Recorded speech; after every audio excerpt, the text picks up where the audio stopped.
The biggest mistake job seekers make is assuming every rejection means they need another course.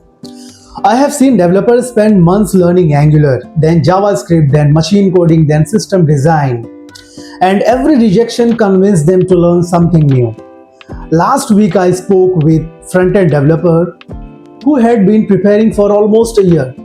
Multiple courses, hundreds of applications, several interviews, no offer. He told me, "Sir, I think I need to improve my Angular." So I asked him a simple question: "What happened in your last interview?" He said, "The technical round went well." I asked, "What feedback did they give?" He said, "No feedback." Then I asked, "Walk me through your project explanation, components, services, APIs, and libraries." Then he finished. I asked, "Where is the problem statement?" Silence. "What was the most difficult decision you made?" Silence. And that's when I told him something he didn't expect. Your problem isn't Angular, because here is the reality. Interviewers assume components, they assume you can integrate APIs, they assume you know Angular.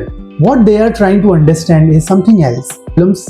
Can you take ownership? Can you make decisions? That's what separates candidates. Not another certificate, not another tutorial, not another courses. I have noticed a pattern after speaking with so many developers.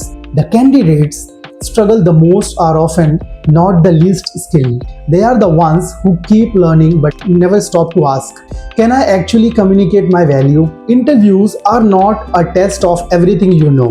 They are a test of what the interviewer understands about you.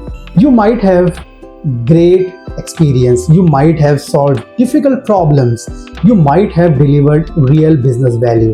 But if none of that comes across during that interview, it doesn't exist in the interviewer's mind.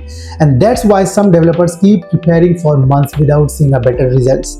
They are improving their knowledge, but they are not improving their positioning. If you have attended interviews, got rejected, and still don't know the real reason, comment audit. I'll share you the same framework I use during my one-on-one interview audits to identify the actual gaps.